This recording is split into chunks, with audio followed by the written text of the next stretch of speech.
Are you tired of showing up to dinner parties with run-of-the-mill wine that doesn't excite you or any of your friends? Wish you had a personal sommelier to guide you toward epiphany-inducing bottles that'll rock everyone's world? Sensation is here to help. Its expert team seeks out incredible wines from top independent producers, aka bottles you won't find in grocery stores or on liquor store shelves. These are the opposite of mass-produced wines. Somsation's online wine shop features hundreds of bottles handcrafted with meticulous care, with top-notch fruit by the most skilled winemakers. Also in the mix, curated wine club options that'll have you discovering new favorites. Whether you're in the market for a single bottle, virtual tasting experiences, private tastings, or a wine club membership, Somsation makes it easy and can make your wine experience even more special.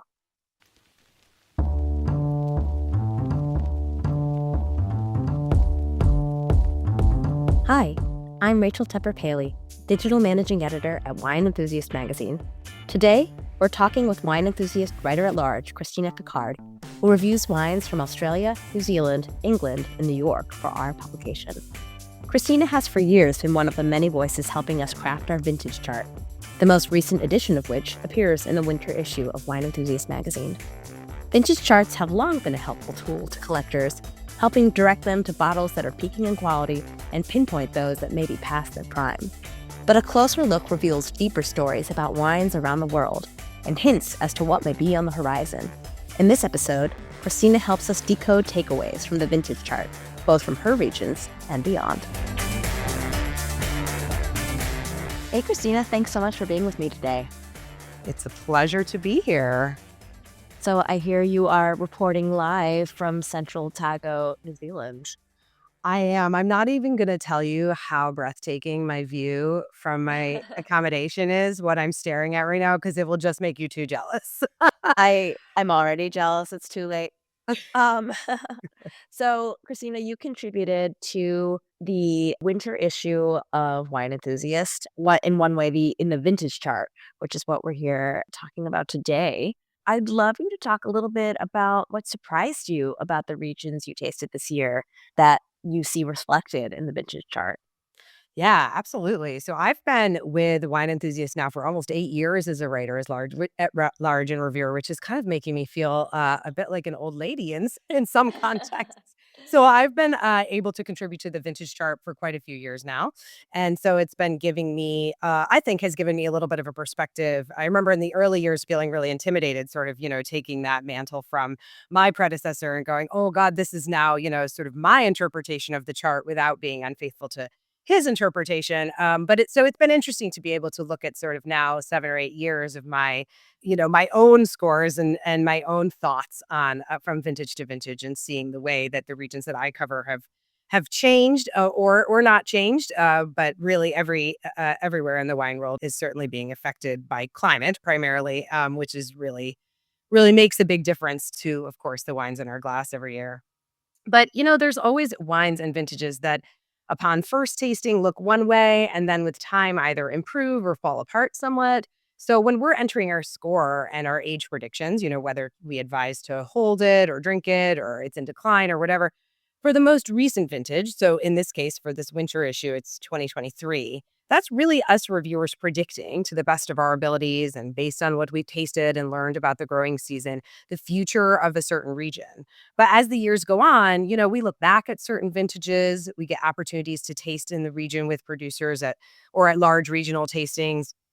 And a certain vintage, like the 2021 vintage, for example, in South Australia, might look even better than predicted a few years before. Or, if we're going to go back further, the 2011 vintage, which was widely derided in Australia as being wet and cold, most of Australia, some of those wines are actually looking fabulous now. So that cooler vintage provided acid and taut tannins, and particularly acidity is what really holds together a wine for many years.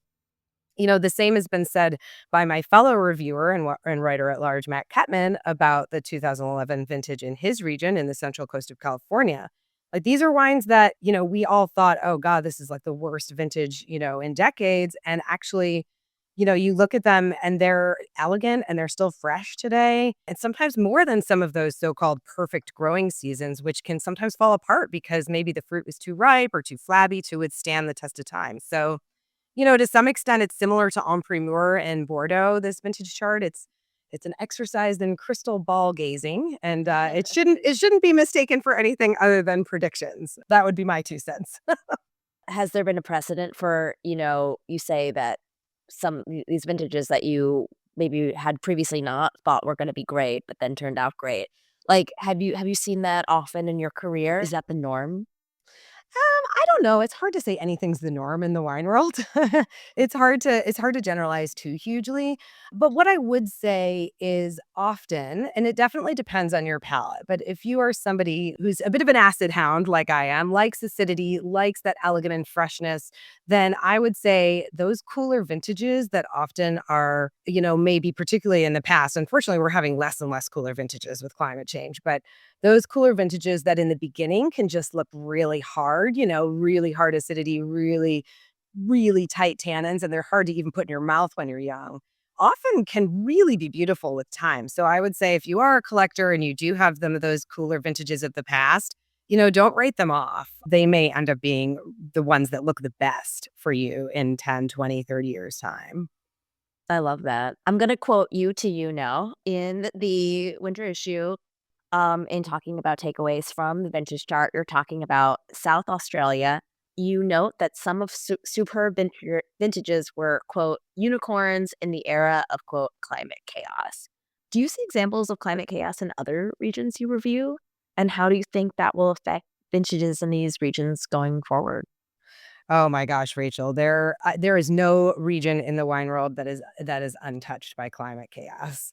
I mean, there's no region in the world that is untouched by climate chaos, and I think I use that word chaos really deliberately because that is what it feels like. This is not global warming in the sense that we thought it was in the 90s, and really this is what scientists have been saying since the 90s. It's not going to just be this linear, this upward line of the climate getting warmer. It's going to be chaos. And that is exactly what we're seeing. I mean, in Australia, we're not just seeing these extreme heat waves. They're in one right now. It was, 120 degrees in the Riverland, and they're picking grapes right now. They also came out of, 2 years of floods and rains, and the same Riverland, this is this inland, very, very dry, one of the hottest, driest regions in Australia, was a year and a half, 2 years ago, flooding. The Murray River was flooding. So we're seeing both, and it's happening everywhere. In the Finger Lakes, and in my New York regions that I cover, in 2023, they had a frost in the spring. They very rarely have springtime frosts, and it was right at bud break. They'd had this like crazy hot weather in May, 80-degree weather the week before, so all the buds had burst. And then they saw a frost the next week that wiped out huge amounts of their crops, and they don't have that frost protection in place because it's not typical. I mean, now they're starting to invest in it, but so we're seeing that. We're seeing in New Zealand, Cyclone Gabriel in 2023 wiped out Hawke's Bay and Gisborne in the North Island. And at the same time, down in the South, they're having some of their driest conditions this year in 2025. So it's everywhere. It's France, it's Italy, Rioja. Rioja's just has like crazy heat. I mean, just crazy heat lately. There's really no part of the wine world that has been untouched by climate change. How do you think this will play out in vintage charts of the future, or is it just impossible to predict? I think it's going to make our job a lot harder. Even amidst this climate chaos, there are still some really excellent wines coming out. Part of that is because we are getting smarter, not we as in me, but the wine industry is getting smarter in the way that it farms. It has better technology than it's ever had before. So it's able to still produce pretty delicious wines often in a tricky year. And also what we're seeing is like some of that frost that I mentioned with budburst, that might wipe out a lot of fruit, but it doesn't mean that the fruit that's still on the vines isn't delicious. It could just mean and like that's what I've seen in New Zealand being here too, is that 2024, for example, was an excellent vintage, but it was just low yielding in Marlborough particularly. There just wasn't a whole lot of it, but it's a great vintage. So it's what makes it harder for us to generalize. It's becoming harder to say this is clear cut a bad vintage or a good vintage because it seems to be more and more in that gray area. Right. I mean, the question that follows in my mind is the vintage chart still a useful tool? I mean, I think it is absolutely a useful tool. I would just say take it with a grain of salt and in the right context. I think that it's still a generalization from one reviewer, but that's part of the benefit of Wine Enthusiasts having this team of writers at large who are out on the ground in the beats that we cover and seeing this stuff firsthand. I would say it's good to compare and contrast with other vintage charts as well. Maybe I shouldn't say that, but if you're a serious collector, look at what several of us are saying across the board. Definitely still think it's helpful. Just maybe don't like remortgage the house on like, the one thing that we've said. I think what's worth exploring is like look at what we've said about the vintage. I'll check the vintage chart.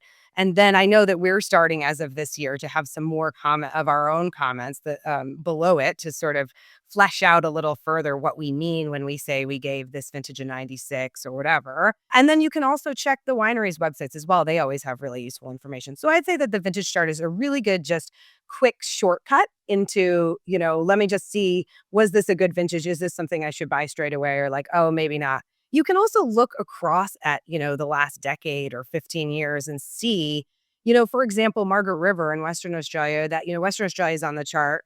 Those are pretty much, we're talking about cabs and Chardonnays. If you look at my scores and my predecessor's scores for like almost the last 20 years, it's been above 90. Like you can sort of get an idea, okay, this is actually a pretty safe region to collect from and to buy from because it's really consistent. I mean, that is actually one region that it is certainly touched by climate chaos, but maybe not quite as in the extreme that some of the South Australian and Victorian and New South Wales regions are. Like they tend to be, for now anyway, in this bubble where I would say, if I just wanted to buy and know that like pretty much every vintage I buy for the next 20 years probably is going to be good and it's not going to fall apart, like that's one way of interpreting the chart as well. Yeah. I think that to your point, like, especially with those sort of additional comments that have been added to the Wine Enthusiast Vintage chart, context is key. And I think that, especially in the era of climate chaos, we need more information. Even, I think that the vintage chart, to your point, it's like a good overview. But, adding context is key to understanding that overview, if that makes any sense.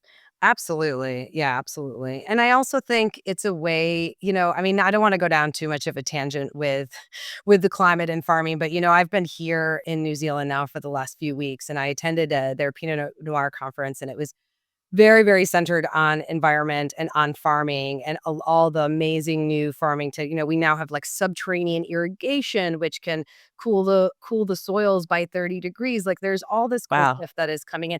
Yeah. And it's really exciting. And I mean, we had these climate experts. I listened to them speak at the conference and there was such urgency in the way that they spoke. These numbers are really scary and everybody knows that we need to be acting now. If you're not already acting, which you should be.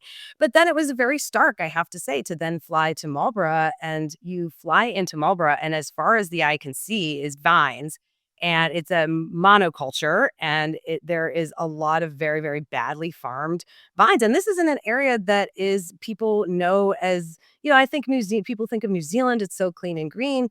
But and there are so many people in Marlborough, let me just say as a disclaimer, that are absolutely doing the right thing and that are farming well. But there is a lot of big corporate brands who are farming very badly there and are, these compacted soils with a lot of herbicide and they're selling. And a lot of this is going to sell to the United States like $12 Sauvignon. So there is also an urgency in buying and collecting or just drinking wines that are made well and farmed well.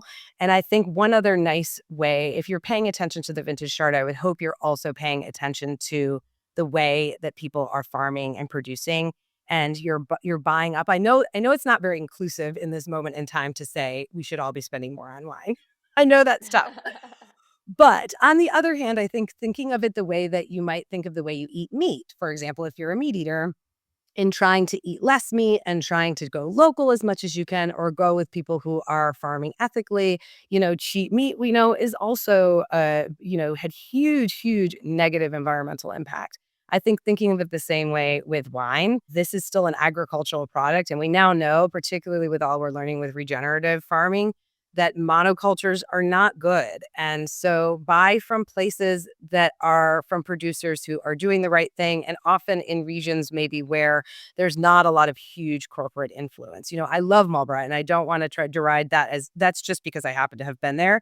The same could be said in places like Bordeaux and in Burgundy, where you have in parts of California, just these huge monocultures. When you see it firsthand, it's pretty shocking to see this dead land, basically. They're farming it for 20 years, killing the soil, ripping up the vines, and finding somewhere else to then clear and plant.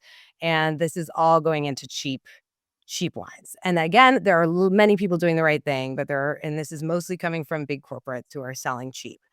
So I just say support your farmers, buy up. If you're looking at the vintage chart, you're probably already doing that. But buy from people who are doing the right thing. And it's also our job as the media to tell those stories. Like, people shape culture, and culture shapes policy, and that's we need that. So all of us to be telling a story of better farming, and because we're seeing it out here firsthand, what's happening with the climate and what's happening with bad farming. And the urgency is there. It's got to change.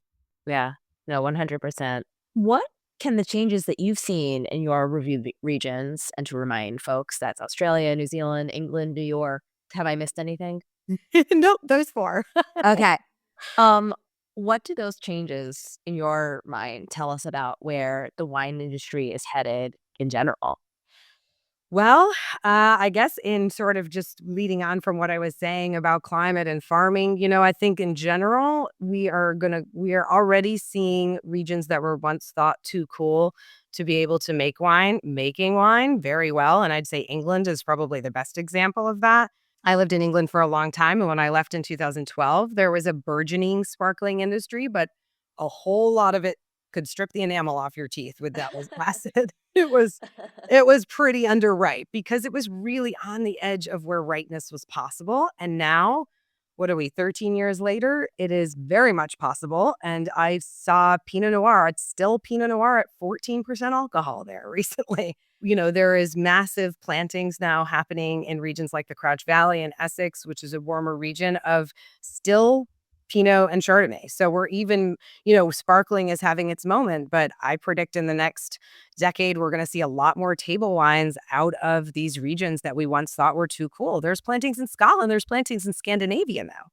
They're Yeah. ripening vinifera vines in Scandinavia, which is just crazy. So I would say going cool everywhere is just going cooler, right? We're going, whether it's elevation or more towards the coast or just a completely different country, wherever it is. I think that these hotter regions are going to continue to struggle. I think they're doing what they can, but that's the move with my regions, is we're seeing these cooler regions, and New York State as well. We're seeing just more ability to ripen Cabernet Franc and Blaufränkisch in a way that maybe it was a lot greener a decade ago, and a lot of that greenness is just not there anymore because the general temperatures are trending upwards. Do you think that the changes that you're seeing in your regions, I think I know the answer to this, but I'm going to pose it to you anyway. Do you think that they are indicative of changes that are happening in other of your regions? You mentioned Bordeaux and Burgundy earlier. Do you think that there are some through lines? Yeah, yeah. I mean, look, those obviously aren't places that I am super focused on, but I have certainly been to those regions in the past. And then from what I hear about when I was there, and from what I hear now, it's getting warm. I think Roger Voss, my colleague who covers Bordeaux, said that 2024, the weather was the enemy. There was frost and hail, rain, mildew, and we're just seeing that more and more. Alex Jevics, who's my colleague who covers Germany and Austria, she was talking about 2014 and the vintage chart, saying it might be the villain of the last decade in Europe, that it was cold and wet and just downright miserable. But then you look at like 2022 in Bordeaux is the hottest, driest vintage in recent memory. There was hailstorms. There was red wines being picked in September, which is really early. If you look at Bordeaux's vintage charts of late, it's a litany of heat waves and droughts and devastating frost events. In Rioja, 2023 was marked by a long heat wave. In 2022, they had the hottest year on record. I mean, this is what you're seeing everywhere. And like I say, there are a lot of innovations being made to mitigate climate change. Bordeaux already has allowed other varieties in the region, which would have been thought unheard of 15 years ago. And now they have other varieties to help to be able to continue to make the wines that everybody knows as Bordeaux style wines, because it's just starting to get too warm to consistently ripen Bordeaux varieties. So yeah, I think that we're, I don't know whether changing over grape varieties it's one solution, but it's certainly not. It doesn't feel as super sustainable to me because it takes a long time and it's not environmentally sustainable to rip up all your vines and plant something new that's going to take 4 years to come in. And I don't know, I don't think there's any one answer. There's a lot of innovation going on everywhere, but the thing that I just keep going back to is you need to farm well. Stop with this monoculture. Stop dumping herbicides into the ground and killing the soil. There's still a lot of poor farming. There's still a lot of organic farms being switched back to conventional because it's cheaper to. I won't name one of the big corporates that I saw here in Marlborough, but I saw it, with my own eyes, and that are buying up organic vineyards, and because it's cheaper and easier to switch to conventional, they're doing that because it's economically they're trying to make cheap, $12-14 Marlborough Sauvignon Blanc that they're going to crop really high. And to crop high, you need a lot of water. You need to basically flog the vineyards for a couple decades until they die. And then you rip it up and you plant somewhere else. That can't happen anymore. And that urgency, like we need to start telling those. I think sometimes us media folks go a little too easy on that. And I think we need to start. I think we're doing a good job at telling the stories of the people who are doing great work. And there's so many people who are doing great work.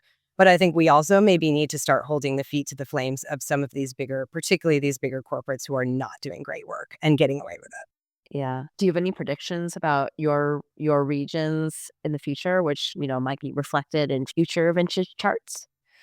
Ooh, I think that from being here and seeing, so we're in the Southern Hemisphere now in New Zealand, of course. And so they're just starting harvest for the 2025 vintage, which I think always blows the mind a little bit of Northern Hemisphere people. But so I already have predictions for the 2025 here and having spoken to people here, which is that it's shaping up to be a very good vintage, if not very hot. It's been, I would say the through line for a lot of regions these days is it's hot and dry. Australia certainly has been very hot and dry. So the picking is sort of fast and furious. New Zealand, it's a little bit, it's not quite as warm a climate, obviously. So they don't have quite the heat waves that Australia gets, but they are still seeing they could use a lot more rain. They're still seeing a lot of dry, warm weather for these regions. So I would say that for the vintage chart, you're going to see more of us predicting maybe wines that are lovely and ripe and supple and drinkable now, but that may fall apart a little bit quicker than some of the predecessors. When you do get like that unicorn vintage I talked about in 2021 in the Barossa in South Australia, those are going to feel more like exceptions to the rules.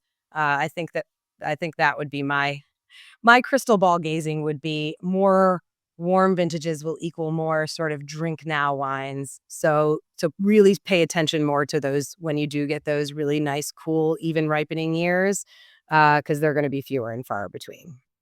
Wow. The thing that I keep saying in my head is the vintage chart, a tale of climate chaos. Yes, there's the tagline. That's the tagline. Yeah, there you go. We get it. Keeping it positive. It's hard, there are many positive things happening in the wine world. Like we see it, it's what keeps us going and inspires us every day to keep working in this industry. It's an amazing industry, and in many cases, because wine is essentially a luxury item, we are a luxury item with 3,000 years of history or whatever, But we are in a privileged space that this agriculture, viticulture has more resources than a lot of other agriculture. So in many ways, I think that canary in the coal mine analogy with wine is a really good one, in part because grapes are so sensitive. Grapevines are really sensitive to changes in climate, but in part because we as an industry have the luxury and the privilege to be able to farm well, and certainly often the resources and the money to be able to do it well. And so when we do it well, we do it, like those who are some of the most innovative and progressive members in the agriculture space than anywhere. And so for that, we should be really proud as an industry, but I also think we still have a lot of work to do. I hear that. Well, I think that's a great note to end on. Christina, thank you so much for being with us today. This was really great. Pleasure, Rachel. Thanks for having me. What are your thoughts about vintage charts in the era of climate chaos? Share your thoughts with us at podcast@wineenthusiast.net, and we might share your feedback on the podcast. We love hearing from you and appreciate your support. Please rate and review us wherever you listen to podcasts. Remember to visit us at wineenthusiast.com for content and products that bring your love of wine to life.